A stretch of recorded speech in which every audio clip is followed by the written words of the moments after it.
I want to say welcome, Mr. Marcus Hatten. How you doing, bro? Amazing, man. All Thank you right, for cool, man. having me. Cool. Serious thing. All right. We want to kickstart things, right? First question I have is why do you believe basketball culture was so big in Baltimore in the '90s and the 2000s? The love, the passion, just the genuine care of like being able to enjoy something that you can be so creative in. And you saw it throughout a number of players. And then you just the competitiveness just the competitiveness that kicks in, it just looks so fun.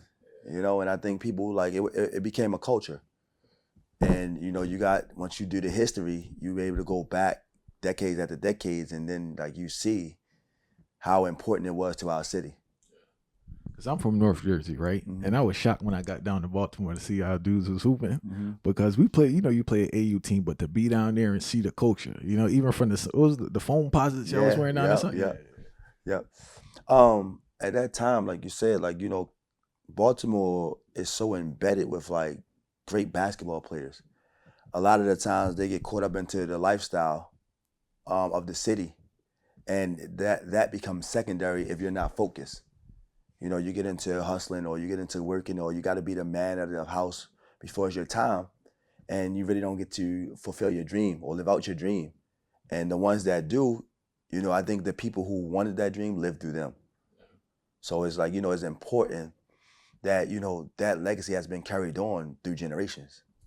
How hard is it when you're from a neighborhood like that, when you hoop, to keep a distance from people to avoid getting in trouble while at the same time interacting with them? For me, it was easy. Like, and that's one thing I loved about my neighborhood. Like, trying to indulge into something that you wasn't, those guys didn't allow it. My older guys, my OGs, my big brothers, what we call, like they didn't allow you to indulge into things that they knew wasn't you. Like so like that family like feel and brotherhood that we had for me made it that much special. And you brought up a great point because I had the same experience, but it's like we had old heads. Hmm. But I think right now it's not a lot of old heads guiding people in the right direction. I agree. But the thing is with basketball, it's not an overnight thing. Even back then and even now, like I think a lot of the people get caught up in wanting the overnight thing. So when you see that lifestyle, being in the streets, like it's like you feel like it's overnight because you can go make 5, 10,000 a day. When you playing basketball, that don't happen until the end game. So I think they're like, man, I ain't got time to play this basketball. I play it for a hobby. I ain't really thinking about when I can go out here and make 5 or 10,000 a day. By the time he get to college or wherever he think he's going, I'll be a millionaire. So it's easy to get caught up into that lifestyle and like push basketball to the back end. And from what I understand, your pops worked with a lot of legends in Baltimore. Yes, Can you tell me yes. some of the people you worked with? My father, Mojo, we call him, Robert Hatten. God rest his soul. Right, may he rest in peace. Um, First, before he taught the legends, he was a legend himself. Like he was a great basketball player. Had an opportunity to play in the NBA. So Oh, you played in the league? he didn't play. He had an opportunity. Oh, opportunity. All right, then. So All right. I might elaborate on it. So he had to work out for a tryout for the Baltimore Bullets at the time. They saw him play and they invited him out there. He got caught up into the lifestyle. Didn't actually make the tryout. He missed the tryout. But then he just went full fledged into being in the community, trying to give kids an outlet. So he worked with the legends, Muggsy Bowles, Sam Cassell's, Reggie Lewis. The list goes on and on. Like for him and who he had an impact on from our city. So you grew up around ball, right? But was he training you directly, or did you learn indirectly just from being around it? The funny thing is, I couldn't train with my dad because we clashed. I was trying to show him what I can do. He was trying to teach me the game. So what I loved about what he did was he recognized it early, and he said, "You know what? I'm gonna give you to my friend, which was Bucky Lee, which was my coach." And that's how my love just grew so much more for the game. So he kind of realized, like, you know what? I see where this is gonna go at between me and him. I'm gonna step out and just look from the outside looking in, and let Bucky do whatever he had to do. And when did your pops give you that stamp? Like, all right, you tough now. I don't really recall when he gave me that. I heard it through his friends. Like That's how I usually go. yeah, bro. like like it was never a moment where we had this is what I saw, or like you're there now, when I recognized it, I was 26, 27, and that was the first time that we played 1-on-1.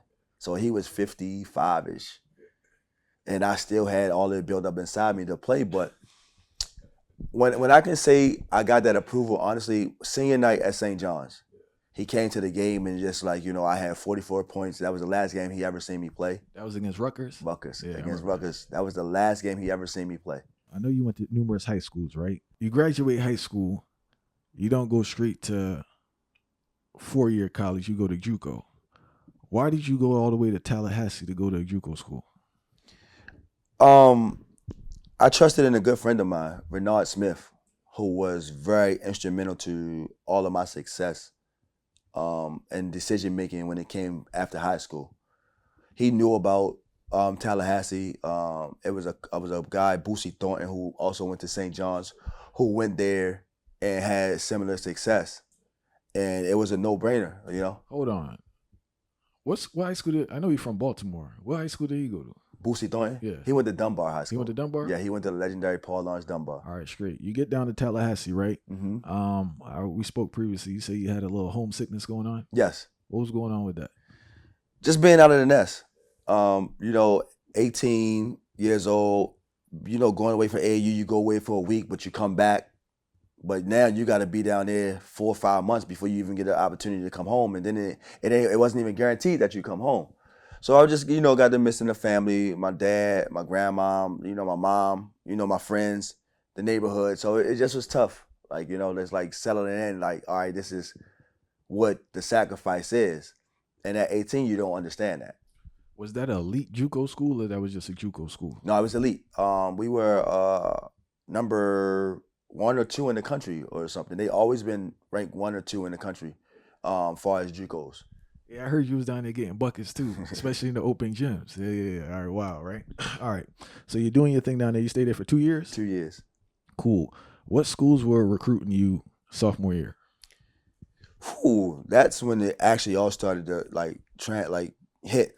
At that time, Cincinnati was number 1. Larry Eustace from Iowa State, they were pretty high ranked. Michigan State. Real quick, Cincinnati had like Kenny Satterfield at the time in Logan. Yes. That was that crew? Yep. All right, cool. Yep. Florida State, of course. St. John's, DePaul, which had Pat Kennedy. Indiana, which had Mike Davis. They were pretty much the schools that were really highly recruited. I seen the head coach day in and day out down there. Why did you make the decision to go to St. John's? Honestly, too, because it was closer to home. But also, too, I had went there on a visit and just the feel. That's how I based my decision. I based off of feel. How do I feel? Do this feel like the situation for you? I never even played. Who was at the one when you went up there? Eric Barkley was up there? Omar Cook. Omar Cook was up there. You were after Omar Cook? Yes. All right, then that's wild. All right. Omar was supposed to, it was supposed to be me and Omar in the backcourt. But Omar, I never got a chance to talk to him while I was being recruited to kind of build a relationship to say, we can do something special. And it was tough for me, but at that time it wasn't tough because I was coming up there to make it. I didn't care who was there, honestly. If he was there, good. If he wasn't, good. Real quick, when you were in Florida, were you playing the 1 or the 2? Both. You were playing combo? I started more at the 2 my freshman year, and then I kind of transitioned my second year. When you were being recruited for St. John's, they told you were gonna play the 1 or the 2. They didn't say anything. Oh, they would just recruit me as a guard. Mike Jarvis, and you said it in numerous interviews. Marcus is just a guard. You don't worry about if he's a 1 or if he's a 2. He's just a guard. He know how to make plays. How was that transition from the 2 to the 1 when you were in Florida? It never was a problem because I always was like 1-2, 2-1. Like I always knew how to play either position. So it wasn't like when people say, "Yo, how?" It wasn't hard. I knew how to score the ball. I knew how to play basketball. That's the one thing that I love what Bucky taught. You know how to play basketball. So it ain't determined if you're a point guard or shooting guard. Like I could play three. I can play whatever. It didn't matter because he taught us how to play the game. I remember reading an article saying you would have been a lottery pick if you left your junior year at St.Johns. Do you think you would have been drafted if you left your junior year? That's a difficult question to answer because you don't know. I think on one of the boards, I think I was high as 28 or 29. So I've never heard that I was projected to be lottery pick. But I didn't get the information to say I'm gonna give it a chance. Did you even speak to an agent your junior year? Nothing? Nothing. Honestly, I was enjoying school. I honestly had no intention on going my junior year because mentally and physically, I knew I wasn't ready. Did you ever speak to Mike Jarvis about it? No, and that was where we had our disconnect. I can say this, and there's no like I don't have no ill feeling towards him. I truly believe he was trying to protect his job because he didn't know what was going to happen once I left. If he was going to be able to find a player of my caliber at that time. So it was like, nah, I need you here for 2 years. But I'm saying, did you guys have a conversation about it, or he didn't say anything? He didn't say anything. It was on the show. We had the ESPN show season. We're gonna get into that next year. And I came in the gym, and in the newspaper it was like Hatten is thinking about going to the NBA. I never said that. I never mentioned it to nobody. So for them to put that out there, I don't know where they got it from. But when Jarvis planted his foot and how they portrayed it, it was like he railroaded it. Like, why wouldn't you give him the opportunity to explore any kid's dream that goes to college and inspired to play in the NBA? So we never had that conversation. In retrospect, do you feel he should have had that conversation with 100%. 100%. I feel like I was still immature, like mentally, for him to sit down and guide me and say, hey, look, you do have opportunity. They are talking about you going in the first round NBA and kind of see what's going on. And all right, so in retrospect, analyzing the situation with time and distance, right? It seems perfect because one, you just came off the season, which was some revolutionary thing for ESPN. You was getting crazy buckets and you guys were winning. So it was a hype thing because I see other players like that, like no disrespect when I say this breaks your name, but Juan Dixon, I think he benefited off the hype, right? They won the championship. He had the issues with his parents and he kind of pushed them in the league. And I think those are the times you have to take advantage of the situation. And also, that 2003 draft was wild. It got like 4 Hall of Famers in there. That's the year with LeBron, Carmelo, Chris Bosh. Who else in there? Somebody else in there. But nonetheless, did you ever speak to the man about it? Jarvis? Yeah, about anything or no? Actually, no. I live my life never on regrets. I don't hold grudges. And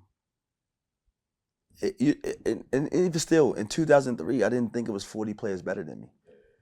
It was facts, But like it's you facts. said, I'll co-sign that. it was like you said, the hype.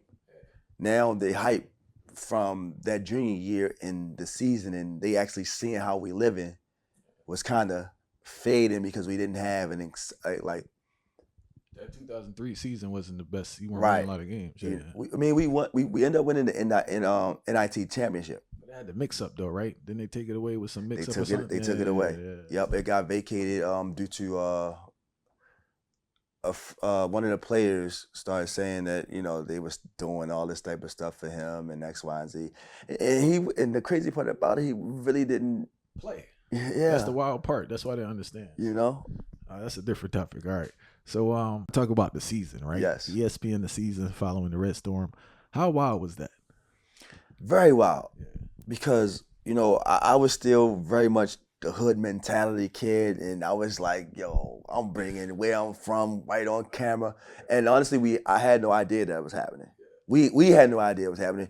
We got to school. We found out probably 2 weeks into school that we were going to be filmed, and once we found out, it actually was a good thing for us. Like I think it brought us closer. Like we got to know each other. Like we got to interact with each other. We got to know each other's families. We ended up getting closer, and I think, like you said, that season was more special than my senior year. Yeah, for us and high school players, which is the greatest thing ever to see that, right? Yeah. So, how much of it was scripted in regards to push you towards certain things, and how much of it was just they were just taping? None of it was scripted. They didn't go over anything. It was just like cameras on. We going to practice. You come in late. You ain't going to class. Like it was just wow. How did you guys respond when it was finally released? Man, we was in awe, man, because we laugh about it. I just talked to Anthony Glover last night, and we laugh about how wild we was, man. And at time, like you said, like this was before social media was even kicking, and we was all over TV. We was everybody watching ESPN, so they seeing us on TV. So it was like we was like rock stars at that time, but we didn't even know. Like we was poor, like Jay-Z was coming to the games. Coming to the games, man. Like like it was just like he was like coming to all of the games. We were sponsored by Rockaware. Like, he was courtside, like sitting cheering us on. Like, I'm not sure if you know the particulars about that, but how did St.Johns end up with the Jordan sponsorship? I never understood the connection. I don't either. Yeah. I still don't. Yeah. But I take it back to like Lou Carnesecca. Lou Carnesecca is legendary. Anything that he wants happens at that school. And he always stayed around. He always, gave his input, and I just think everything built from what he did. Like everything off of what he did. He's monumental in New York City. So I really believe that it had everything to do with him. All right. Let's tell us about the Jordan. I mean, not the Jordan. Tell us about the Jay-Z connection now in regards to coming to the games, right? And also Rockaware sponsoring the team. I really don't know too much about that correlation, but Jay-Z, like he was there previous years when Eric Buckley and that whole crew, Ron Artest, Boosie Thornton, and those guys, Reggie Jesse, and all those guys. So he was a fan of those guys, and he was from Brooklyn, and Eric Buckley was from Brooklyn. And I don't know if that's a correlation either, but I think that's kind of being in the Garden. Him creating, his own aura and being who he is, Jay, just fit it. Did he ever interact with the team much? No, for sure. I think it's a part on the documentary where he would come in the back, he would come in the locker room, shake hands, and greet everybody. He's just one of those guys. Like he has the it factor. How was that for y'all? Because Rockefeller was at the height at that time. My friend just asked me that. He asked me the same question you just asked me, right? Honestly, I thought I was a bigger star than Jay-Z at that time. Nah, honestly. If you look at it, you see the clip, like I shake his hand like on some nonchalant type, but like still in awe, because it's like, damn, that's Jay. But man, everybody talk about Manhattan. Like I'm playing in the Garden, so everybody's coming to see me. So immature, not understanding, still trying to, learn. But, taking back, damn, bro, like Jay was coming to watch you play. Like he was front row cheering you on. You're like, wow. Like, like you said, at the height of everything, Rockefeller. The upset against Duke, right? What did that feel like internally when you guys did that? Oh man, as kids, and I don't know, like like you said, like I forgot. I think it was Kenny Anderson who said like Duke don't recruit hood guys. Like they recruit people who have good families, 2-parent homes. Facts. So it was like, man, you grew up like almost hating them because they was like America's team. Like, everybody was like Duke, Duke, Duke. So I'm a competitor. I want to beat the best. So granted the opportunity, it was there. And it's all those emotions start coming out, and you're like, wow, you got an opportunity to beat Mike Krzyzewski and Duke. Like, but it's the way it was done, Yeah. A lot of people still remember that game. I think that's the moment that everybody recognized me for to this day. You beat Duke, like y'all beat Duke, like you made the free throw. It's unexplainable because you got goosebumps, you got chills, you excited, like you pumped, like you go home, you go around the way, yo, you beat Duke, and now now the legend, the myth. I mean, it's there. You know, that whole thing like is in time. Like through generations, when I go, it'll still be talked about. So it's like an unbelievable feeling. Senior year, right? Senior year is done. Draft takes place. You don't get drafted. Mm-hmm. What was your mental state after that experience? Man, I had about 30 brothers in a hotel watching and knowing that this is my moment. And just give us some background. You're working with an agent at the time? Yes, And Steve Kaufman. What was he telling you? We was going to be drafted. Yeah. And I didn't even talk about agents. I spoke to GMs. If you're around 23, we're taking you. Detroit. Clippers, if you're around 34, we're taking you. And you know, you just anxious, you curious, like you don't really, I didn't really know too much. Like I said, my agent was filling me in with just those two. That's all but I really knew that I had an opportunity to go either 23 or 34. And you get to those points and then you see your name at the bottom and 23 comes and your heart start beating fast and you like getting excited and all right, 23 go by, all right, cool, let's see where we go. Clippers got 34 pick. 33 come and your heart start beating again and 34 come and they don't pick you, and now it's like, oh shit, like what's going on? And then everybody, you know, still excited because it's still 8 more picks or something like this. And once it got over, I took a deep breath, you know, like I looked at everybody and they were more upset than I was. Cause I always figure out like, all right, what's next? All right, I didn't get drafted, but what's next? So it was like excitement and then like disappointment. What was the conversation with your agent after that? Like, what was the next move? Now you go into a free agent. What it was called at the time? I can't remember the terminology it was called, but it's like, you know, you still going to get invited to some camps. You're gonna go to Denver for an example. You're gonna go to Miami. You're gonna go to LA. You're still gonna go to these camps, and you're gonna have opportunity to make the team. Still not really understanding and processing. It's like, okay, still I got an opportunity. And, you know, whatever it was, I just took full advantage of it. How were the workouts? Intense. Very much intense. And explain for those watching in regards to, you were at St.Johns, which was a big time, right? Yes. What's the difference between the workout with Mike Jarvis and the NBA workout? Because you got to pay attention to detail, every small detail in the NBA. So, for instance, I was used to going in and getting offensive rebounds as a guard, you know, because I kind of had a knack for the ball in college. That's a no-go. It's a no-go. Stan Van Gundy said, Marcus, you do not go in and try to offensive rebound. You are the last defender foul break, so you really stay at half court. Soon as I get to creeping in, I get one step inside the three-point line, he stopped practice, said, Marcus, what did I say? And I was like, damn, I didn't even go in. I was on my way, but, you know, they just very intense on details. And then, like, you know, everything is just more amplified. Were you shocked at the speed and the strength of the players? No. I kind of expected it. That's why earlier I said mentally and physically I wasn't ready. You hear about it, but like you said, when you actually get there to see it, you can't prepare for that. Even if you train the best, you have to actually get there to get in the physical, like the actual training of an NBA workout to understand what it is. I try to, when I do talk about sports, I try to explain that how quick and efficient people are. And I can't put it into words, you know. I call it like scientific in a sense. It's so precise and so quick. Once again, like you said, like everybody knows exactly what they do. Like, you know, you got professional scorers, you got professional defenders, you got professional rebounders, and they do what they do well. They don't try to do anything else. You know, they are very particular at what they do. They come in and they do their job, and I need to get 15 rebounds. That's what I'm doing. I'm not going out there to shoot no threes. I'm not going trying to break somebody down with my handles.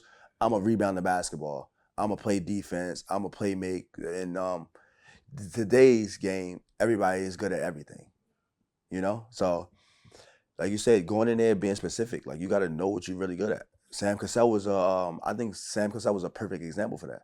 Like he would get in there, his mid-range pull-up. Mid-range, that little bump in that fade, bro. That's it. And now occasionally when he gets in a rhythm, he'll take 1 or 2 or 3 threes, depending on if he make his first one. So just understanding the game. How did it feel playing? You went overseas, right? Mm-hmm.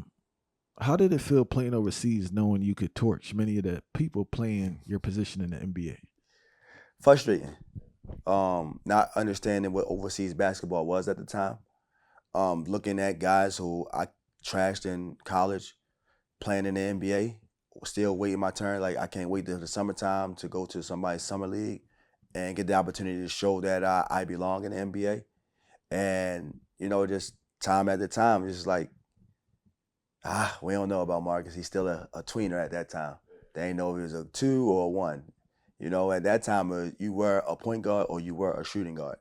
It wasn't like this Steph Curry, Damian Lillard era that it is now. A lot of my friends say, like, yo, you were 10 years before your time. So all the things that I've done then is what all the NBA guards are now. What was the first country you went to? Good question. Israel. And how was that transition playing in that environment? So the funny thing about Israel is when I first went to practice, I saw this kid with an M16 sitting right outside of practice. So I run into practice like, coach, like, yo, this kid is out there sitting with an M16, like, what, yo?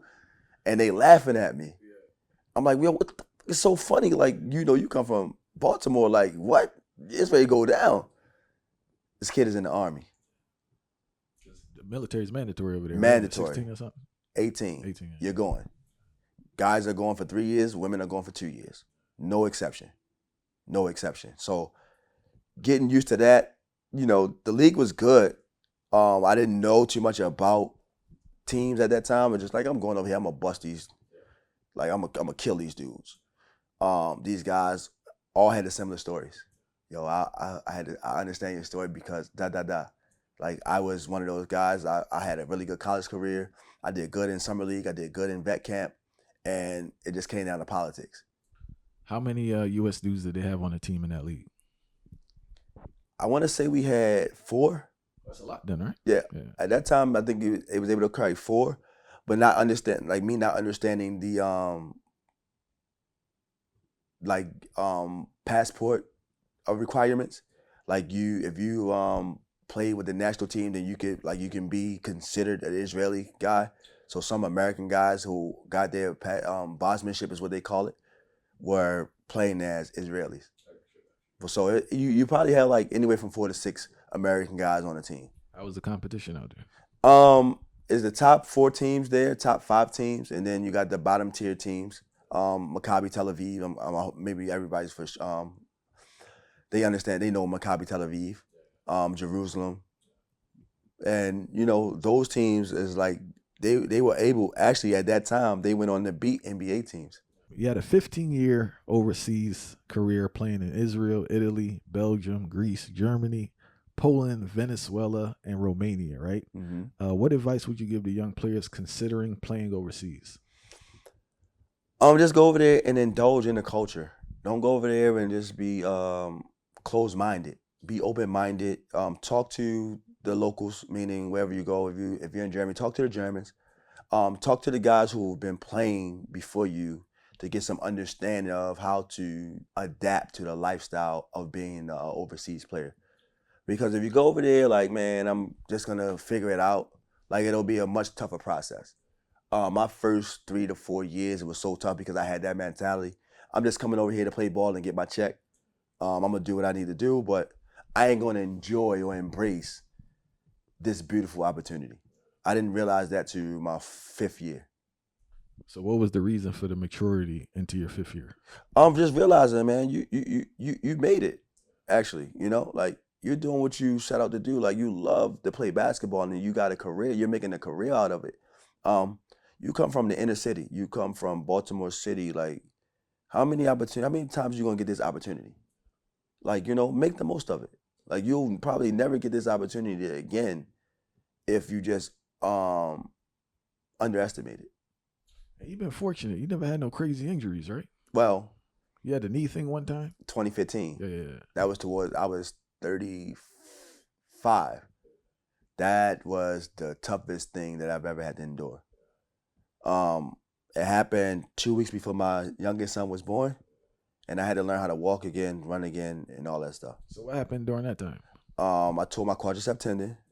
Um, I was expecting my youngest boy at that time, and I told the team, like, my kid's mother is pregnant, and she's gonna have the baby around the end of June. End of January, maybe February. I need to be, let y'all know I'm gonna go home.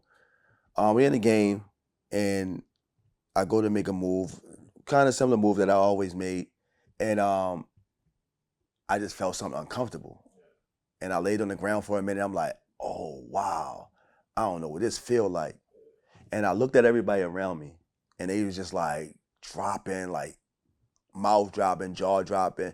My coach looked like he lost all the blood in him. I was like, what are y'all making this face? Y'all can't see because I had my hand over my knee. And I was just trying to prepare myself mentally, like if anything was sticking out, because I just knew it didn't feel normal. And once I gathered myself the strength to gather and look at it, I said, okay, everything's still in place, but I knew I couldn't move it. And it was just, it was just mentally tough, like to like deal with something that I've never experienced before. So I went into the situation, like I told you, I always look for the best of situations. Like, how long is it going to take? Oh, you're going to be able to play in 2 months. Man, that thing was 9 months. It was supposed to be a year long, a year to recover from. Can you explain the injury exactly for those unaware? So your quadricep tendon is the strongest tendon on your body, in your lower body. It actually helps you bend your lower leg to your top part of your leg. And it allows you to, that's how you're able to walk, sit, stand, and everything. Once that tears, you have to replace it. Tony Parker had it.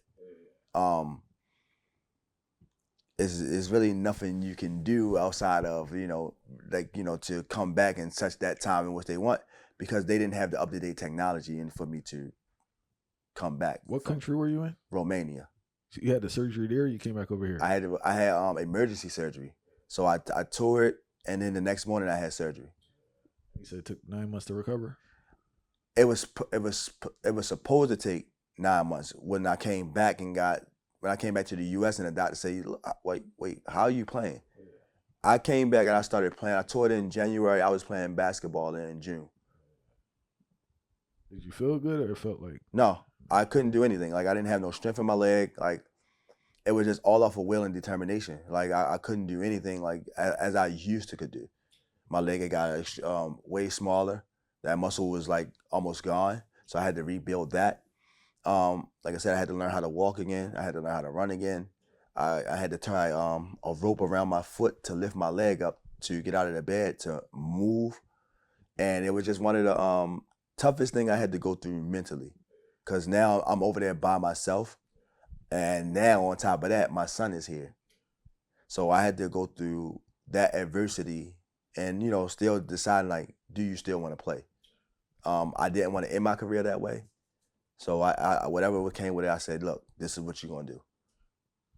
How much longer did you play or try to play until you officially ended everything? I played 3 years after that. I toured in 15. I retired in 18. How did you play those last 3 years? I came back better than ever.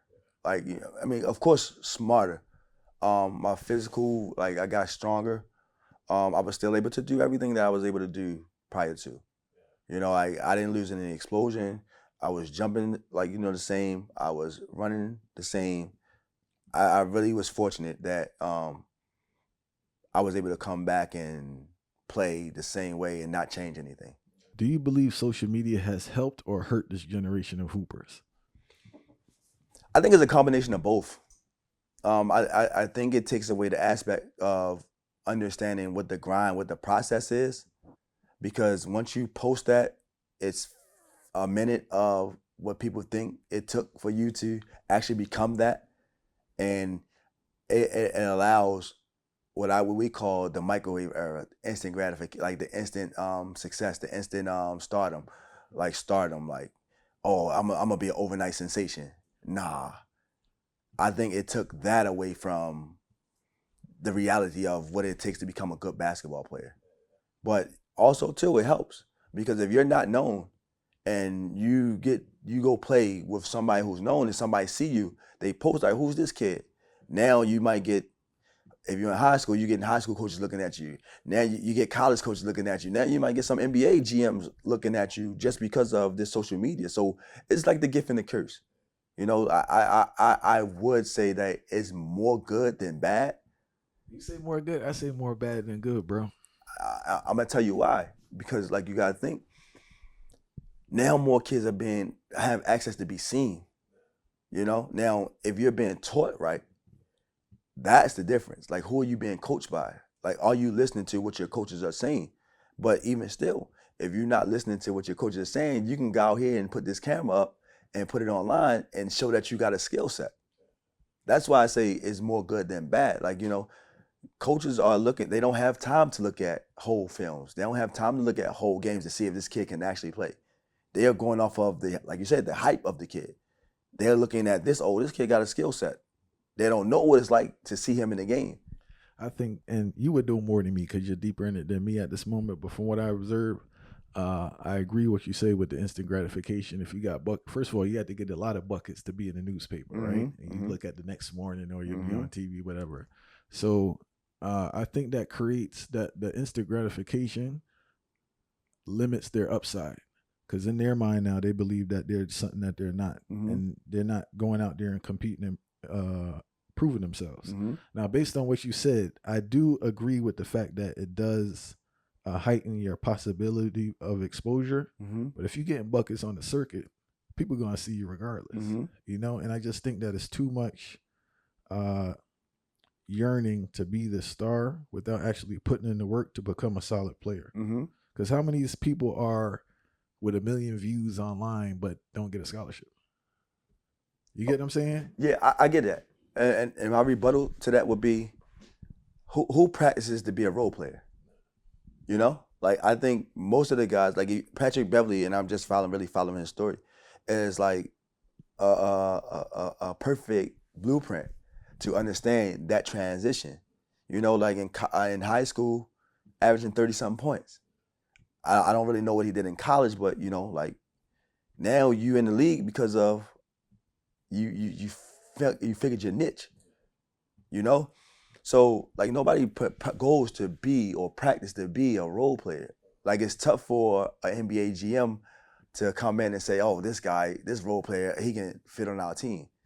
They'll look at his athleticism, his speed, his size. Can he shoot? Can he do this? And figure out if he can fit into their system. But he has to show something, you know? So that's why I say, you know, it's more good than bad. Like, the bad is just like anybody feel like they can put a highlight tape up and get recruited by North Carolina, Duke, or go to the NBA. That's the bad part. Because, like you said, you guys ain't proven anything. You guys ain't proven anything. Like, where you played at? Oh, I ain't played high school ball, but I can get buckets because I play around my way. You know, but also too, like I said, it's the opportunity that is an opportunity that somebody can catch that because somebody's filming it or it hits social media somewhere, and now everybody's. And then for college, it's the whole NIL thing now. I just want to do AAU, then let's do Okay. NIL, all right? You have recent experience with AAU as a director of player development for the AAU program Trill. All right. What are your thoughts about AAU basketball culture? I'll give you two perspectives. I give it to you from when I came up, it was the thing. Like, we thought it was the end. Well, I thought it was the end all be all. What team did you play with? I played with Oliver Owls. All right. And then I played with Baltimore Select. Baltimore Select. Yeah. That was the thing. Like, you know, you play AAU, you one of the selected few that come out of the town that's representing your city. You know, like, yo, I'm going to Florida. Like, we won AAU in Baltimore, Oliver. We going to Memphis, Tennessee. We going here. And it was like, you did that with pride, like with like being proud to represent. Which you made up a great point that the team consisted of the top players in the county. Like, basically, my experience, it was like maybe one player from every team, or some teams just didn't have a player good enough. But it wasn't the saturation that I see now. Because I was teaching at a school. This kid didn't even get in the game, and he told me he was on the AAU team. And I'm trying to figure out, how is this possible, bro? Like, you don't even play. Better yet, contribute. You don't even get in the game for your high school. So how are you on the AAU team? Because the bench warmer on my team was a star at his school. Yes. So, yeah. So AAU, let me go back, right? So when it was the best team, not put together team. So if you, let's say for instance, I'm just going to use sections in Baltimore. I'm going to use East, West, North, South. If your team is from East Baltimore, you don't round up all the best players from East Baltimore, or like, you know, you got the players that's from that neighborhood that represents that recreation center, right? So you're playing against all the teams in East Baltimore, that recreation center. Then you're playing against all the teams in West Baltimore, that recreation center.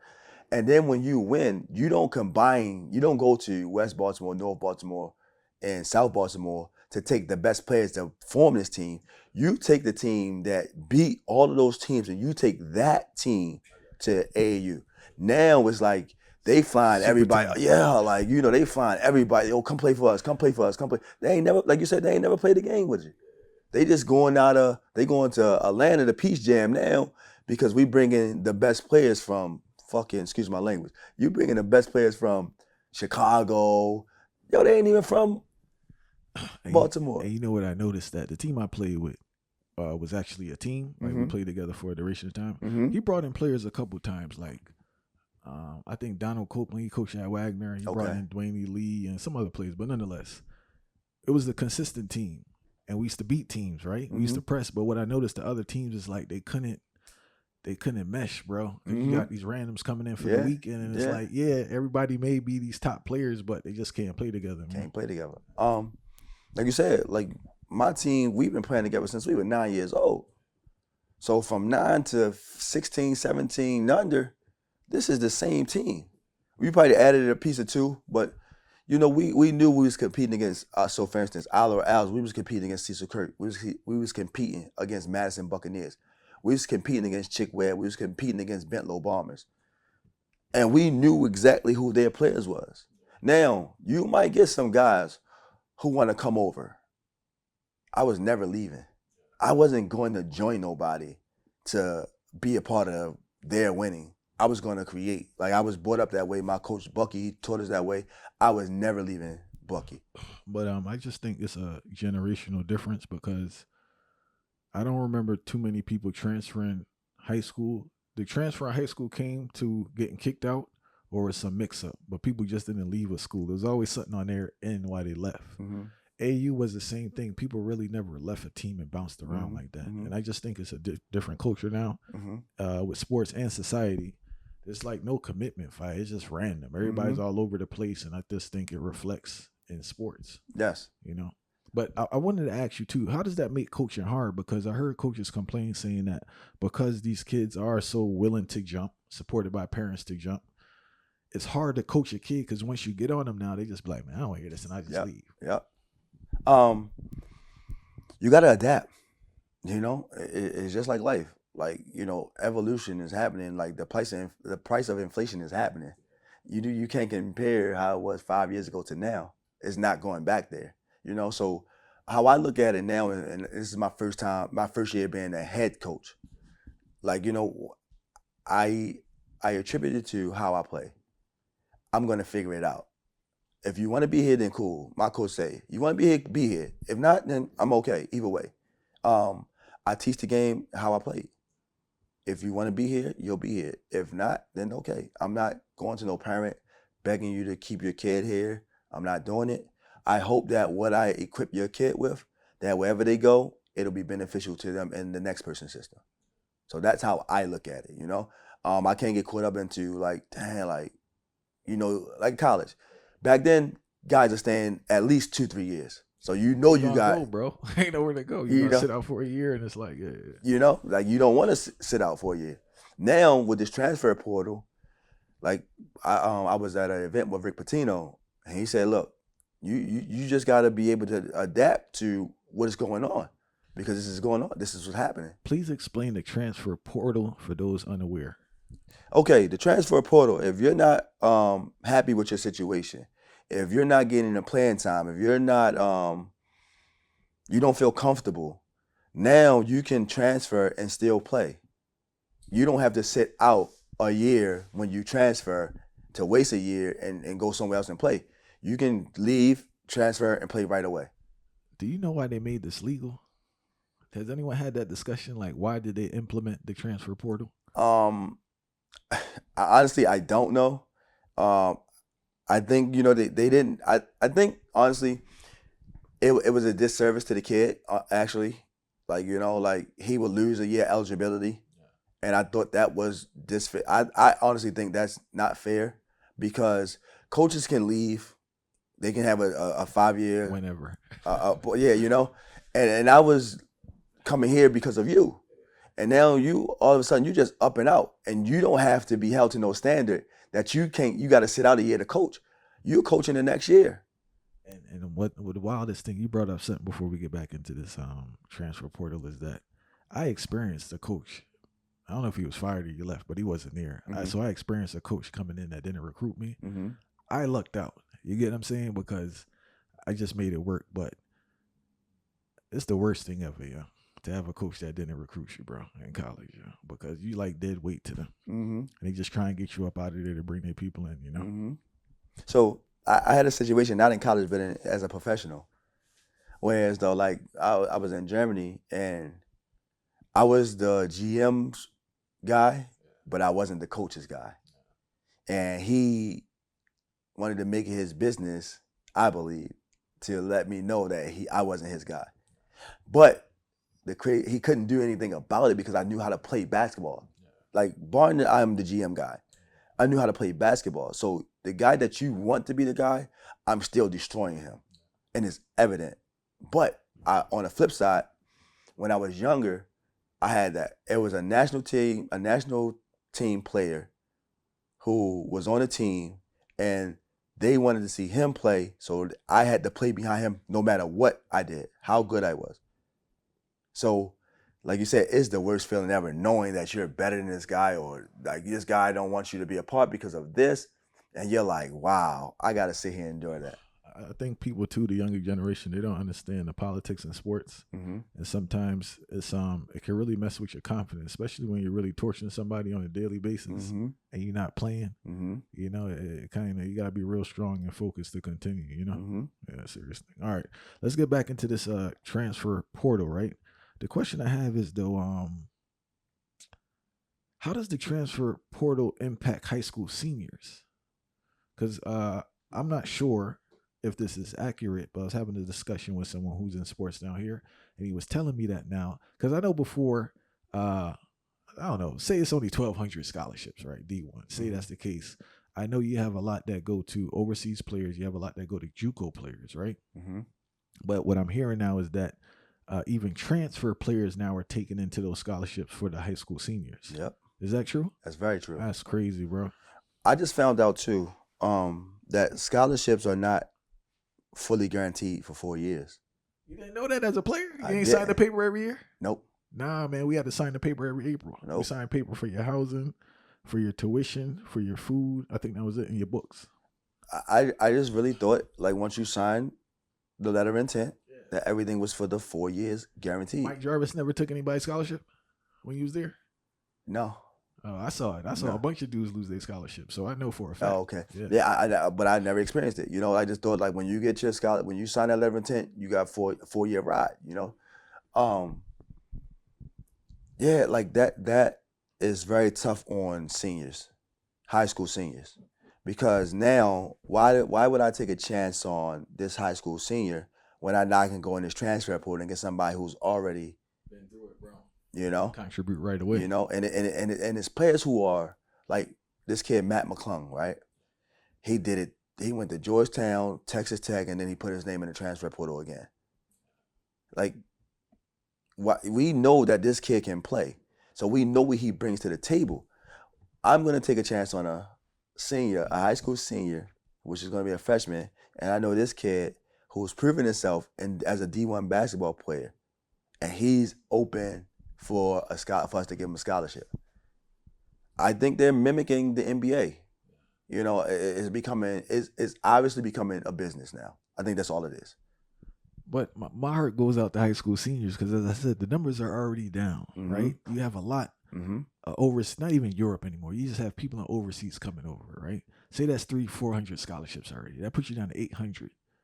Then, you know, you always got a lot of JUCO players coming in. So say that's 300, right? That puts you down to 500. Yes. with the transfer portal, say they knocking out 200 people. That's what, 300 scholarships for 250,000 high school seniors now. Yep. They're making it tough. That's crazy, bro. I mean, I try not to get caught up in numbers. Yeah. Because if you just think about what they told you, like only 5% make it to the NBA, you know, you'll be like, damn. So why am I trying for? The numbers are wild, regardless, though. For sure. That's the thing. So it's not much of a difference, but it's like a couple. But the numbers it's impossible anyway to get a Division I scholarship and go to the league. Borderline impossible. Hindsight, this is how I looked at it. Somebody, I can fit in on somebody's roster. I'm that good, right? But even still, when you look at it from the professional standpoint, it's 3 to 4 leagues in every country. Every country. So you will have the opportunity. I mean, number, like you said, it's numbers. Like you asked me, how many Americans? So for one team, we're talking about 6 Americans, let's say, and that's not every country, because some countries only 2. Yeah. Some countries only 2. So we talking about impossible numbers all over the board. You know, you just can't get caught up in that mentally. If this is what you want to do, you got to go all out. Anything with success. How is this transfer portal impacting teams, though? Because how do you have a team commit? It's like, are players committed to the team? Are people fully committed to the team, or are people kind of everybody got a 1 foot, 1 out thing? If this don't work, I'm just going to jump on it. Yeah. So how do you build a culture of a team with that type of mentality when people have that option? You have to plan 3 months. Like, you can't look past you can't build 2 years. You can't say, like, I gotta build this. I need 2 years to build this. You have to plan 3 months. Hold on, bro. You say you gotta look at 3 months. 3 months. That's crazy. Because, like you said, like, Calipari is the blueprint of one and dones. And if you hear him now, he's saying, like, yo, it's impossible. Like, how is this happening? Like, this transfer portal makes it crazy. But you've been doing this either way, because you've been having one and dones for as long as anybody can remember. So if you look at what he does and how he created the team's success, he was doing it in 3-4 months. But it's like, that's kind of a unique situation, because he getting the top players, you know what I'm saying? And he getting people that's like basically NBA ready. They just so happen to go to college. But for your average team, it's just like, dudes need time to develop. Oh, you do. You do. Just physically and mentally, you know, and adjusting to campus and everything. So it's like, I want to see how that plays out, man. I really want to see how it plays out with this transfer portal. I just think it's toxic for team culture, you know, because I just feel it just kills the commitment. It does. You know, it's like you in a marriage 1 foot, 1 out. It's like, you either in it or you're not, bro. It's like you're not going to get the same effort if it's like, if this happened, I'm leaving. You know? No, it is. It's very tough on coaches. I mean, and on players as well, because you build brotherhoods, you build bonds with players. Like, you know, like, yo, damn, bro, like, we in this way, we here, and like you said, I'm 1 foot in, 1 foot out. I'm hearing you, bro, but if they tell me I'm going to the league, I'm out. Or if he don't because they'll promise kids the world. Coaches will, like, you know. Great salesman. People don't know that too. Coaches are the best salesmen. You have to be. On earth, bro. You have to be. Because I got to go into your now. I have to be. All right. You know, but I'm truthful. I'm very transparent. I'm gonna let you know. Like, Mike Jarvis seemed like he was a truthful dude. Mike Jarvis was. I say this to everybody. He wasn't a pure basketball coach. He was a life coach. He correlated everything through basketball is how you're gonna live your life. How you play basketball is how you live your life. So if you're late, you go to jobs, you're gonna be late. It's truth in that, bro. It is. It's truth. It is. Because I had a coach, Jimmy Patsos, respect to Jimmy Patsos, and he always used to break down like how everything is like holistic. Like, you can't compartmentalize aspects of your life, and that's like the realest thing he ever told me. You know, like, things really got to be clicking. You can't do good here and kind of be mediocre over there. You know, it's just like the light switch. When I go out this door, I'm gonna turn the light off. When I come in, I'm gonna turn it on. When we got games, I'm gonna turn it on. I'm just gonna coast through practice, and then when the game come, you try to turn that switch on, it don't come on. You know, but you know the toughest thing about this generation, because they'll have one game where they felt like they turned it on when the game came on, and they'll believe like, oh, see, I can do it. I knew I can do it, and they're willing to have 5 bad games with this theory. I think, no disrespect, I know there are a lot of factors that go into this generation, parenting and everything, but I think there's a high level of delusion, right? Because what I noticed, which was pretty weird, I'm not sure if you noticed this as a coach, I saw players play an entire game, right? Mm-hmm. Get smacked, then look me in my eyes and said it don't matter because they weren't playing hard. Mm-hmm. When did that start? I don't know. It's just not like, you know what I'm saying? Yo, dude got me today. I'm going to try again tomorrow. No, they tell themselves it doesn't matter because I didn't play hard. I think I always call my era the golden era. I call my era the golden era because it wasn't about nothing but merely competing and showing that I want to be the best. And compete. I'm going to tell you a story. Marcus Hatten came to the gym. Marcus Hatten, right? I was at Loyola, and my thing was to guard. Whoever came in that gym, bro, I was just going to guard him, whether I got buckets or not. Dude was torching me. He don't remember, right? But nonetheless, you know what I'm saying? But that was the mind frame. Like, whoever came in there, I was just going to guard him. That was my thing. We didn't run away from competition. Yeah. You know what I'm saying? And, like, it's just a different vibe with these kids where it just seems like they only want to play when they know they could dominate. Yes. And that's where it becomes so difficult to teach. Because they have that mentality, like, what? I don't care. Like, I ain't playing hard. Like, why are you not playing hard? And I always try to implement, like, yo, y'all don't even have to be professionals, go to the NBA or go overseas. Y'all can go to college and be professionals. Y'all can go to college and be professionals. Basically what you are, bro. You know? You know? Like, so I really can't pinpoint it. Like, even if I look at any NBA player that kind of say where could it fall off? Because you watch Michael Jordan, you watch how hard he play, you watch how hard he compete, you mimic things. I don't know what player that they mimic to say. I had a old my AAU coach Brandon in Jersey, right? He coached everybody, and he was saying why he quit AAU because he just can't deal with it. But he was saying something about 2008, 2009, if I remember clearly. Mm-hmm. He said something happened where he just couldn't be bothered with these kids anymore, and he says our crew was like the last. Mm-hmm. That kind of, yeah, that real crewing. But something happened with 2000. I'm not sure what occurred, but something happened where their mind frame really changed. But the thing I'm disturbed about, or I'm concerned about, is that avoiding competition, because how are you going to live your life when you're constantly avoiding the challenge? So to add on to that, like, it's like when you say, like, yo, go hard, yo, they hating, bro. They don't want to see us win. They hating, bro. They don't want, like, bro, we want to see y'all compete. We don't want to come and see y'all buddy. Like, if I come to see you play, I want to, like you say, I want to see you play against the best player. And then more acceptable, like you said, to like, man, I ain't playing hard in this. They don't want to see me win. They just want to see me. I don't want to get hurt in it. Like, bro, like, what are you talking about? Like, if this is your passion, this is what I love to do. Like, it's a disservice to the game to play this way.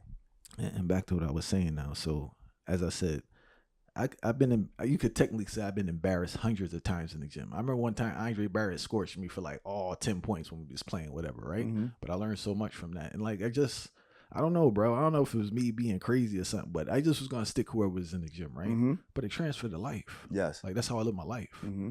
And I go back to them now. It's like, how are they going to live their life when you only want to do things where you know you can win? If you know you can't win, you're not going to do it. Like, what is that going to be for a society when you have all these young boys who just avoid challenges? That's why we got chaos now. Yeah. This is exactly why we have chaos. This is exactly why this youth is all over the place. Because they always look for the easier way out. The easiest thing to do is not do anything. It don't take no effort, no energy. And I know people blame it on parenting, right? Well, I grew up with my father. You grew up with your father. But a lot of dudes' fathers wasn't around back then either. You know what I'm saying? So, like, jail or dead. Yeah. So it's just like our generation didn't really grow up with fathers. So is it just a father? That's what I'm trying to figure out. Like, that's what I ponder about in regards to, like, why are you avoiding challenges, and like, what is the future going to be like? Because you know what we can do? We create titles for it. Mental health illness, ADHD. Like, we create titles for why they can get out of it, and children are. This is how you know the youth is intelligent, because they'll point that. Oh, I got ADHD. I got my pops ain't like. All right, you know that. You know, and it's a tough feeling to go there. It hurts. It's almost a sense of embarrassment that I don't want to deal with.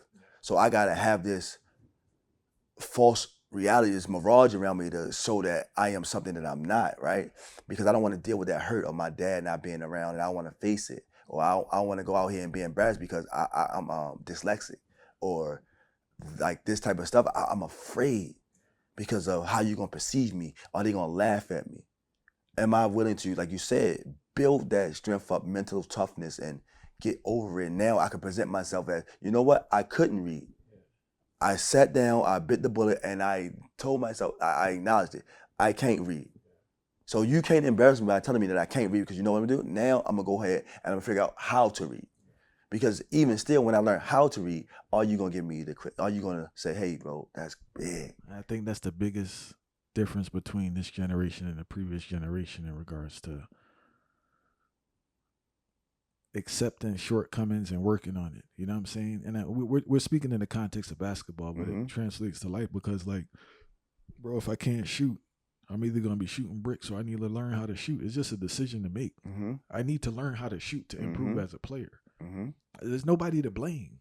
You know what I'm saying? I need to learn how to shoot. And it's just that universal concept. I think they really just, they don't get collectively. Yeah. You know, I don't want to say, oh, there's some doing that thing, but a lot of them don't get it. And as you said, that is the source of the foolishness that's taking place, you know. But it's something I just think about long term, what the future looks like with that type of mind frame. I mean, it's always going to evolve till it become extinct. Like I always say this: how are dinosaurs not on this earth anymore? Like, just how? How is that even possible? You know, like now we talking about saber-toothed tigers are ready to be extinct. How is that possible when they can create other, like, you know, procreate, like, you know? Until this world is finished, it'll always figure out how to evolve. And what's happening is it's just becoming so watered down. Evolution. That's the term, bro. Watered down, yeah. You know, like evolution is becoming so watered down, and then they're putting it in a sense where it's like it's better, it's becoming better. Like I haven't acceptable and promoted, you know. I haven't read the Bible in totality, right? But we were living life 200-300 years till, as life supposedly got better, life expectancy started to decline. So now they're living to 180. Now they're living to 100. And they got their iPhone and their PlayStation. I can listen. I compare it. This is worse than the crack era. Technology is worse than the crack era, bro. Like, even me, 10 hours, 8 hours. Damn, I could have been reading a book. I could have been focusing on what's next. But I'm scrolling. You know, like, it's worse than the crack era, bro. Like, we get so caught up in, and I don't know if you ever pay attention to this, right? When you're looking at your phone, whatever you're going through, and whatever you're thinking, you start to see more of on your timelines, on your Explore page, or whatever it is, like your thought process. Dang, I was thinking about being in real estate. Now all these people starting to, hey, you interested in real estate? Da-da-da-da-da-da-da. Now I don't know what they have in these phones that can actually catch your thought. This is crazy, right? Now when you look at it, you think about, I want a new car. You start seeing more cars on you. I'm like, yo, this is wow, bro. Like, and now, music, what are they doing with music? It's drill. Kill, shoot 'em up, bang, bang, da-da-da. So we being brainwashed by this. Like, you know, yeah, you got people on there, like you got the, what's my man name? Eric Thomas. You got these guys, what's my man name? And I'm slipping because this is my, this motivational speaker, man. What's my guy name, man? Wallow? Not Wallow, no. I'm talking about, it's gonna come to me because it's right there. You know what I mean? But, you know, you got these people who are telling you that they overcame this and this is what they had to do. You know, I don't want to hear that shit. I want to hear these guys talking about kill, I get $1 million, but they selling their soul. But here go the next thing too with this hustling thing. I don't know about no rappers, but I'm Les thinking about Brown. hustling. Les Brown? Les Brown. Oh, yeah, Les Brown. The next thing too, man, is just like, and I'm not condoning the sell of narcotics when I say this. I just want to be clear, right? But fire, this generation not getting no money, yeah. At least our generation, the temptation was there because like there was a high probability of you making money. they not getting no bread, bro. They just the thing for them now is violence. Violence is the source of attention. So a dude that was insecure back in the day, he'll hustle, but at least he had money to buy something, show off, or do whatever he was doing. Yes. Their source of attention is violence. And anyone that disregards my argument, why would you incriminate yourself after doing a violent act, knowing that it's going to put you in prison?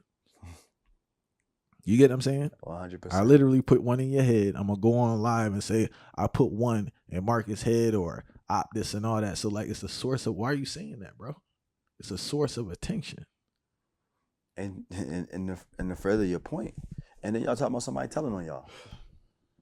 Who's telling? Like, now, if it's not evident, like Boosie, Lord Boosie, they used his lyrics to get them years. They're doing it against Young Thug right now. They're using y'all lyrics because y'all are so real that y'all dumb. Not saying that y'all dumb and not intelligent, but y'all dumb. Brain ain't clicking all the way. You know, no, it's clicking, but you selling yourself short because I can make money off of telling you, well, what I did in a violent way, how I'm hustling, how I'm doing this, because you're gonna make millions of dollars, but are you gonna be able to enjoy it? They'll give you 2-3 years. Young Thug, look what they gave you. Now you gotta spend all of it to fight this case. Cause you saying, well, if I beat it, I'm coming back out, I'm gonna make more money. And what you gonna go back to doing? Now you gonna talk about you change your life? Because now those kids, what? We ain't living, we like this Thug. Like, so we see so many of our black leaders, like Jay-Z was an exception. He's probably the only exception. I mean, you know, these guys, Jeezy, they not doing none of that stuff no more. But they can still put it in their music because they know. So now, you telling your son go to college, but you telling everybody else trap or die. You know? Like, I trip off of, they finally asked Jay-Z, like, yo, they said, would they rather have 500 million or have a dinner with Jay-Z? Jay-Z said, what? Give me the 500 million because everything I said is in my album I can go buy for $20. So when people say, man, I need to pick up the game what Jay got, I'm gonna exclude the $500,000. Nah, y'all wilding. Because all the stuff that he knows he obtained through reading. All the stuff he obtained is through conversation and how you network, how you mesh with people, how you interact with people. Because that's all it is. With your life, you're telling people like we doing right now. I tell you my life and how I came up and how I got to X, Y, and Z. Now people gonna lock in and pay. Oh, yo, that's dope. Like, yo, that's crazy because I can relate to that. You don't have $500,000 to give up $500,000 for that. Yo, we can meet up. Like, it's so easily access to people now with technology. Facts. Like we said, back then you gotta know somebody to get to somebody. Now you can just go on social media and go directly to the source. Now we ain't glorifying hustling, but you know, you can go directly to sources now. Like if you want clothes, you can get directly brand like manufacturers through social media. So I don't need to go all the way to China now. I can go through social media and find their manufacturer, please. So, like, you know, like you said, like, man, it's just crazy. You've been around a lot of great people. Is there any like advice someone gave you recently that really stuck with you? Yeah, a good brother of mine told me in simplest terms. He said, bro, we all here to be used, just not misused. And I was like, what? Like, how does that even work? He said, yo, like, you got a skill set or you got a service, right? Like, people going to come to you for your service. They are using you. Then you're going to have people who's going to miss you or try to misuse you. What you mean? Like, keep coming, like, yo, I want to come work out. They come work out. They ain't going for. So they misusing your services. They misusing you. And ever since then, that's how I looked at things. Like when people come in my life, all right, they are what they face value. I don't expect anything out of them. I don't kind of like the potential of them. What I see is what I get, is all I expect from you. So you can't lie to me. Like I won't, damn, yo, lie to me. Like I don't look at none of that type of stuff, you know? So that was one of the best things I've heard. And, you know, I think he told me that probably like maybe a year ago. and it stuck with me. I know we spoke about the portal, right? What's up with NIL now, right? I have. They say, my man say, cha-ching. Right. All right. I want to hear your thoughts. I want to hear your thoughts on the NIL before I tell you my perspective on it. So, what are your thoughts? How has NIL impacted both coaching, player relationships, and player development? It's a gift and a curse, but it's a beautiful thing, right? Because, like you are getting paid for your services. Universities have been for years have been benefiting from our services as athletes. They are now giving us what we deserve. Now, how do you put a price on that? I don't know. Like, to say I'm worth $10 or $1 million, that's the toughest thing. Like, how do you equate it? Like, I've talked to colleges. They say, hey, this is how simple we make it. The NIL, we can offer you $100. Are you okay with that? And then they say, yeah. So I really think it's good because they are helping kids understand money. That's the beautiful thing about the NIL that comes with NIL. The tricky thing is like, what? Like, what? You only gonna give me this? Like, like if they talking to other players and other players are getting more than them, they're trying to figure out how they got more. So it becomes like a bidding war and they think they worth more than what they are. And it's hard to really negotiate because you're dealing with immature kids. And then you're dealing with parents. Parents might say, they gonna offer you $10, take it. But my man say he getting $500. You got to do what works for you. So the NIL is a good thing. Like, I think everybody needs to just buy into it and stop being so much against it, because we always talk about, these colleges been benefiting off of kids for so long. It's only right for them to pay them, per se. All right. The thing with the NIL, right? As I said, I'm not that deep. I'm talking from an outsider, and I admit that. But the issue I have is that I don't see it any different from what occurred before. Top players getting paid regardless. It's just more open, right? Now, the issue I have with it, though, is that player relationships and player development. If you get hit up in an envelope here or there after a game, privately, they may see you in the latest things, but they may know, but they don't know. For it to be public information that I am playing with you every single day, practice and everything, and you getting $100,000, $200,000, I think it creates a conflict in the locker room, because you said it before, immature people at the time. Next thing with player development is that I think they're too young and they're being too boosted with their egos now that they're getting paid, and it hurts their desire to develop their craft. All right, so I'm gonna go back to the top part of your question when you said whether you're getting paid, publicly or privately, Back then, if it's noted, then you lose all eligibility. If they know that you're getting money from X, Y, and Z, from, let's just say, sponsorships. Now they know you don't lose eligibility. The one benefit of it, right? Like you said, player development, like, kids, it's just, I think it's not just basketball that happens.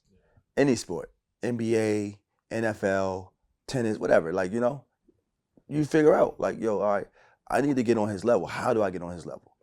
And like you said, the immaturity part where they might not ask that question. They might not want to work out. I might not want to work out with you because I know you're top dog. I know you're getting, let's say, $1 million in NIL. I'm looking at you like, they giving you $1 million? But I ignore that you coming in the gym an hour before, you're staying an hour after. So I'm seeing where the improvement come in your game. I'm seeing how you network with people. I'm seeing those type of things. And I think that should come with it. I think actually a course should be taken for these athletes and how to understand money management and also networking and how to talk in rooms. Because like you said, like the immaturity is going to cause a conflict. Because what, you think you better than me? Nah, That's like my biggest concern, because I wouldn't go back.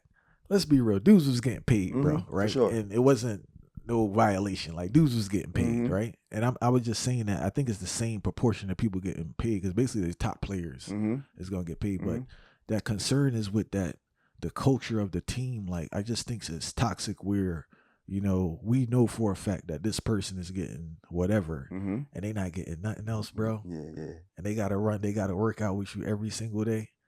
And he may not be so much better than the other people. Let's keep it a buck. It's not like 100%. there's some great distance and talent. Mm-hmm. It's just like you're the man and you're getting paid. But it's like, as you said, I think some some counseling needs to be done to keep the team healthy. Absolutely. That was one of my things when I first heard about it. I said, how are they gonna balance it out from the top player to the last player on the bench? Because like you said, if he feel like he knows you're getting whatever you're getting, and I'm only getting this, wow, I'm on his team too. And what about, let's deal with nepotism. What about if you're torching that dude that's starting getting the bread and politics and you're not playing? That creates another conflict now. Bad enough he's playing in front of you, but now he's getting paid. I think it's too many dynamics they haven't looked at. But it's negotiation every year. Yeah. It's negotiation every year. That's why, like you said, that's why it needs to be a class. Because it needs to be saying, like, you know what? It's almost like what they say in the NBA, I'm betting on myself. When you're going into your free agent year, when you become an unrestricted free agent. So now when you say, well, you know what? I'm going to opt out my player option in year 4 to test the market. Because when I come back to this negotiation table, y'all was trying to offer me $10 million. I played well because now I'm on the same level. When I'm playing higher than him, I want $15 million. So like you said, I think a class needs to be taught understanding how to negotiate. Because once you sign it, that's on you. That ain't got nothing to do with whoever else. You agree to that because that's what happens. It ain't just like they give you $100 here. $100, you'll get $10 on this day of every month. So you're saying this is okay that I get X amount of dollars. In your experience and understanding, how many players are getting paid through NIL on a team? Is it just 1 or 2 players? Or is everybody on the team getting a little something? How is it working? I think it's everybody who has a build up for it though, because that's why it is based off of 2 things. It's based off of your production. It's based off of your ranking as a player, and then it's based off of, let's just say, popularity. Yeah, so like you need a social media presence. Yeah, Also, you need the package. You definitely like Angel Reese. Angel Reese is not the most skilled basketball player, right? She's efficient. She's going to give you 20 and 10 every game. Now you factor in that, who else is giving you 20 and 10? Ain't so many people giving you 20 and 10. This is the beautiful thing about her. Now she's popular. She's like a people's person. Now these marketable. Yeah, marketable. There you go. Like now these brands and these sponsorships, like, oh, we can put our on Angel, and everybody's gonna start looking at her because she's wearing it. I wonder if this is the hustle by companies now, because I wonder, they're paying college athletes less than they would a professional athlete. So I wonder, Angel is getting more. Or she getting more than a lot of the WNBA players. See, I didn't know about that. Yeah. Like, like that's why she said she ain't in no rush. She said it in one of her interviews, I think. She's like, I ain't in no rush to go to the WNBA. I'm making more than a lot of the top players, and she's in college. So like you said, it's just who's hot right now. Like they say ain't no such thing as bad publicity. So these kids who are bottom tier or the end of the bench, I don't want to say bottom tier because that sounds too derogatory, but the last players on the bench, on the team, what do you guys bring into the team? To say that you want or deserve $100 when I'm giving you 20. I'm paying you because you're a part of the team. I don't want you to feel left out. This NIL and this transfer portal fight seemed like a perfect storm. I want to see how this thing work out because it seemed like it brings a lot of things to the table now. It's only gonna get better. Yeah. It's only gonna, like, right now we just figuring it out. Like we said, we trying to understand because they're still trying to figure it out. They had to start it some kind of way, because they probably would have had so many more lawsuits that probably was gonna come against them. So they're like, you know what? We gotta put this in and figure it out as we go along. And it's gonna start to improve every year. Because now they're gonna come up with a cap sooner or later. They're gonna come up, you know what? Because it's all over the place, they're gonna come up, just like the NBA, they're gonna come up with a cap. I'm 100% sure. And I haven't talked to anybody about it, but I'm just saying, like any sports, baseball has a cap, NFL has a cap. They're gonna have to have a cap for NIL. That's the only thing. I just think they're gonna have to structure it properly and have, like you said, almost like a rule book, so people can understand how it works.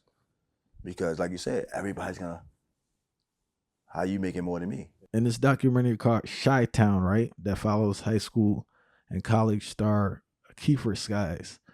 There's a scene where his mother says, and I'm paraphrasing her, she said, "This basketball thing destroys majority of our boys." Do you feel majority of people who play basketball actually benefit from the experience? 100%. 100%. You know, it teaches them so much more than just the game of basketball. Like it teaches you discipline, it teaches you structure, it teaches you so many life lessons. You know, so I mean, she have a perspective, she has an opinion, so I'm never against anybody's opinion and how they thought because she might have a reason, and it might be very valid to her why she feels that way. But I've just seen so many people that have benefited from basketball and not just playing the game. I'm talking about after the game, how they approach life, how it helped them succeed, how it helped them live their life, and how it helped me. It was just like it kept me grounded. Like it kept me driving and showed me determination and showed me how to overcome adversity. Because like you said, like you never know, like today might not be your day. So it teaches you a lot. It taught me so much, man. No, that I can co-sign with that. Learning adversity. Yeah, if I really teach you like to really pick yourself up, because some days you got some days you got some rough days, Yeah. and you really got to pick yourself up. And more than anything, people can't relate, but how hard it is. I try to explain to people how hard it is, how hard practice is. You know what I'm saying? Especially on the day when you just generally don't want to do anything, and like they really want the 1,000% out of you, and you have to give it. And most people never been in that experience before. Right. Yeah. For me, I love the game so much, man. It was rarely a day that I just didn't want to do it. Like it might have been mornings where I didn't feel like getting up. Like, oh man, we got 7 a.m. practice, y'all. And by the time I get to that gym, that it's like showtime. So, like you said, that part of just getting up and getting there was more so the toughest thing for me. But once practice started, man, it was just all like it was going. Now, like you said, you do have days where things just ain't going your way. You're like, I can't make a shot today. I can't defend nobody today. Like everything wrong, I'm turning the ball over every time. Like like you said, how do you adapt? How do you fix it? How do you come up with a solution? How do you turn like this bad time into an okay time? So we prepare for that. That's what basketball teaches you. Throughout throughout the journey. The journey is beautiful because, like you said, it is not always one-sided. It's like a roller coaster ride, and that's what makes it so beautiful.